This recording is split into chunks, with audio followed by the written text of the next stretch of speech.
और मैं उसे दामाद के रूप में नहीं देख रहा। एक बेटा है वो मेरा, और उस बेटे को इंसाफ चाहिए मेरे को। साहिल और मुस्कान की दरिंदगी से कटे सिर और हाथों संग सोया उसका प्रेमी। अपने ही पति को प्रेमी संग मिलकर मुस्कान ने बड़ी ही दरिंदगी से मार दिया।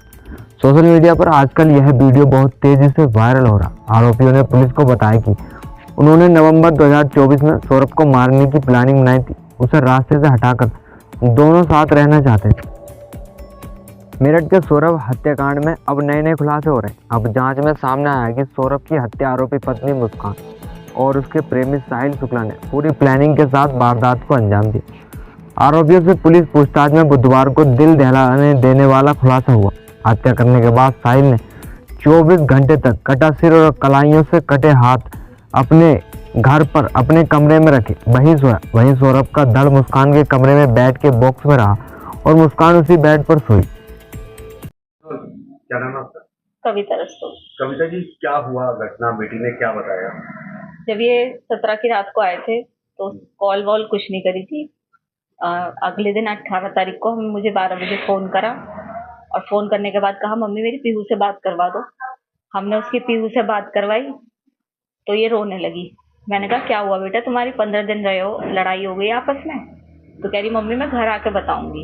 मैंने कहा ठीक है आ जा। पुलिस को बताया कि उन्होंने नवंबर 2024 में सौरभ को मारने की प्लानिंग बनाई थी। उसे रास्ते से हटाकर दोनों साथ रहना चाहते थे। इसके लिए उन्होंने नवंबर में ही गांव-गांव जाकर यह पता किया था कि जानवर के मरने पर उसे कहां दबाया जाता, ताकि हत्या करने के बाद वह सौरभ का शव वहां दबा सके और किसी को इसका पता भी ना चल सके। फरवरी 2025 को मुस्कान ने सारदा रोड स्थित एक डॉक्टर से यहाँ अपने को डिप्रेशन का मरीज बताते हुए नींद की गोलियां लिखवाई, क्योंकि बिना डॉक्टर के पर्चे के नींद की दवाइयां नहीं मिलती। इसके बाद उसने गूगल पर सर्च कर नींद और नशे की गोलियों को कुछ सॉल्ट और देखे। इन्हें उसने डॉक्टर के पर्चे पर खुद लिखा। वह प्रेमी के साथ खैर नगर पहुंच गई और नींद व नशे की गोलियां ली। दोनों ने सारदा रोड से मीट काटने वाले 800 रुपये के 2 चाकू, 300 रुपये में उस्तरा और पोली बैग खरीदे। 3 मार्च को सौरभ अपनी मां रेणु के घर से लौकी की कोफ्ते की सब्जी लाया था। उसने कोफ्ते गर्म करने के लिए मुस्कान को दी। मुस्कान ने सब्जी में नींद की व अन्य नशीली दवाइयां मिला दी। इसके बाद सौरभ सो गया। वो उसकी फीलिंग नहीं समझती थी कि वो उसकी गलतियां मेरे से छुपाता था, मेरी बेटी की गलतियां। और उससे ब्लाइंड लव था उससे। अपने माँ बाप को छोड़ा उनने, परेशानी में रहा पर उसे नहीं छोड़ा।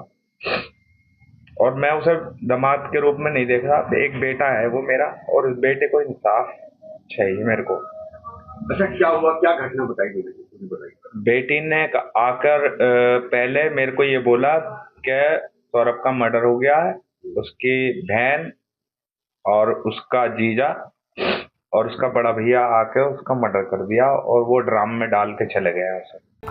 सौरभ के सोने के बाद मुस्कान ने अपने प्रेमी साहिल को कॉल करके घर बुला लिया। साहिल घर पहुंचा और दोनों ने मिलकर चाकू से ताबड़तोड़ मार कर सौरभ की हत्या कर दी। लाश को बाथरूम में ले जाकर उस तरह से पहले उसकी गर्दन काटी, इसके बाद हाथ और कलाइयों से हाथ काटे। दोनों की योजना लाश के टुकड़े टुकड़े कर पोली बैग में भरकर अलग अलग स्थान पर फेंकने की थी। दोनों ने सौरभ के धड़ को पोली बैग में भरकर वहीं डबल बेड के बॉक्स के नीचे रख दी। सिर और कलाइयों से कटे हाथ साहिल दूसरे बैग में रखकर अपने घर ले गया। 4 मार्च को उन्हें अपने घर कमरे में रखा, मगर उन्हें ठिकाना नहीं लगा सका। 24 घंटे तक सौरभ का सिर और हाथ साहिल के घर पर रहे। 5 मार्च को उन्होंने घंटाघर से ड्रम खरीदा और पोली बैग के रखे धड़ को उसमें डाल दिया। कुछ देर बाद साहिल सिर और हाथ ले गया और उन्हें भी ड्रम में डाल दिए। ऊपर से सीमेंट और डास्ट का घोल कर उसमें भरकर उसे सील कर दिया। एसपी सिटी आयुष विक्रम सिंह ने बताया कि वारदात से कई दिन पहले सौरभ की शराब की बोतल में मुस्कान ने नींद की गोलियां भी मिलाई थी, ताकि नशे में होने पर उसकी हत्या की जा सके। लेकिन सौरभ ने इस दौरान शराब नहीं पी। इसके बाद कोफ्तों में नींद की गोलियां मिलाई गई। मकान मालिक ने साहिल और मुस्कान को आपत्तिजनक हालत में पकड़ लिया था और इसकी शिकायत फोन पर सौरभ से की थी। इस पर सौरभ ने मुस्कान को खरी खोटी सुनाई थी। उसने 2021 में तलाक के कागज भी तैयार करा दिए थे। हालांकि बाद में दोनों के बीच सहमति बनी कि तलाक नहीं लेंगे और बेटी के जीवन को देखते हुए साथ साथ रहेंगे। के बावजूद मुस्कान ने साहिल से मिलना नहीं छोड़ा। जब सौरभ यहाँ आता था तो वह साहिल से नहीं मिलती थी, लेकिन उसके जाते ही फिर मिलने लगती थी। इस बार साहिल 2 साल बाद लंदन से मेरठ आया था। मुस्कान की माँ ने कहा कि जब से सौरभ लंदन गए थे तब से मुस्कान रेंट पर रहती थी। जब से शादी हुई तब से ही ऐसे अलग अलग रहते थे। दोनों मुस्कान की ससुराल में भी नहीं बनी, एक ससुराल में रहे। अब मुस्कान ने सौरभ को क्या पट्टी पढ़ाई वो तो यह दोनों ही जानते होंगे। मुझे यह पता है कि सौरभ इससे ब्लाइंड लव करता था। इस लड़की हमारी बदतमीज थी। मुस्कान के पिता ने कहा कि उसे फांसी होनी चाहिए। मुस्कान ने जीने का हक खो दिया है, ऐसे इंसान को जीने का हक नहीं है।